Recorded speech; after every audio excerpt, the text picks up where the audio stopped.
Imagine being pulled over by police and officers take your cash and your car. But you haven't even been charged with a crime. Now, it turns out it's all perfectly legal. Now, it's a law known as civil forfeiture. Tonight, in a Fox 40 special report, Joe Khalil explains how it works and why some are now leading the charge to change the law. They say leaves the door open for abuse of power.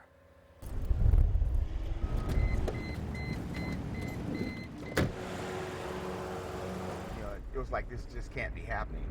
You didn't even think it was real? No, it just didn't seem real. August 2nd, 2013, a day that started off like most for Bob Alexander. On the road for work, he pulled his Mercedes into a gas station near his Lakeport home. Soon after, a CHP officer pulled in behind him, claiming he saw Alexander speeding. And they kept asking me, is there anything else, and blah, blah, blah, and I'm like, no, and I said, you know what, I do have some money. A little over $10,000 in cash. Alexander says he was looking to buy a car for his daughter. Next thing I know, here comes the high crimes unit.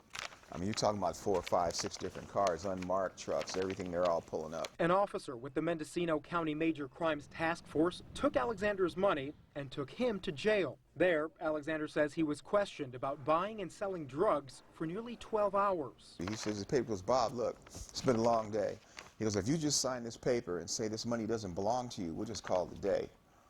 And I said, no, that's not going to happen. Eventually, Alexander was let go. No charges filed, no wrongdoing ever found.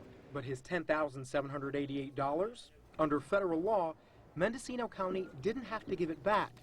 To get it, Alexander had to get an attorney and file a claim against the county in Superior Court. It just didn't click, that this was actually going down like this. Turns out what happened to Alexander's happened to many people. It's called civil forfeiture or asset forfeiture, and now the ACLU is fighting back against the practice. We're concerned that innocent Californians are having their personal property, their hard-earned cash, taken by law enforcement when these people are guilty of no wrongdoing. Under forfeiture rules, law enforcement can take people's property or money simply if there's suspicion that a crime might have been committed.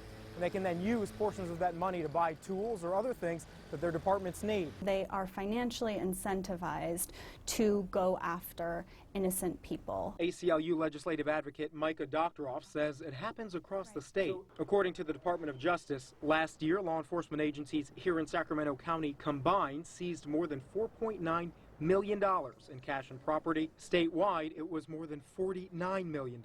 My client was actually, they offered it. They said, we will not prosecute you if you sign over the money. Attorney Matthew Hornbuckle specifically handles asset forfeiture cases. He says many people never get their money back.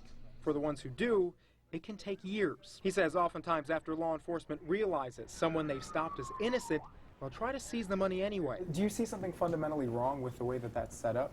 Yes, and I think you fix it by requiring a conviction before you end up seizing the property. That's exactly what the ACLU wants to do. Ain't no power like the power of the people, because the power of the people don't stop. They're pushing Assembly Bill 443 that requires someone be convicted of a crime before law enforcement can take their money. Do you think there's an incentive for law enforcement to go after money like that because they can use it for their own departments? No, I don't think so. State Assemblyman Jim Cooper spent 30 years in law enforcement, 10 handling narcotics. He says the bill takes away law enforcement's power to punish real drug dealers where it hurts, their pockets. There might have been abuses elsewhere, but the vast majority of asset forfeiture cases are legitimate drug dealers. Still, supporters of the bill say taking property away shouldn't be so easy for law enforcement to do. Does everybody that this happens to end up getting their money, their property back? Unfortunately, no. For many Californians, the prospect of having to fight the government in court to get your property back isn't a real possibility. There's a double console here. See, if I open the front part. Alexander eventually got his money back, but it took him about a year. Many others aren't so lucky. It was a long legal process, but one Alexander says was worth it. You got to fight the battle.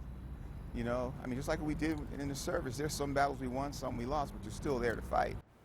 And that was Joe Khalil reporting. We reached out to a number of different law enforcement agencies and asked them to talk about this issue.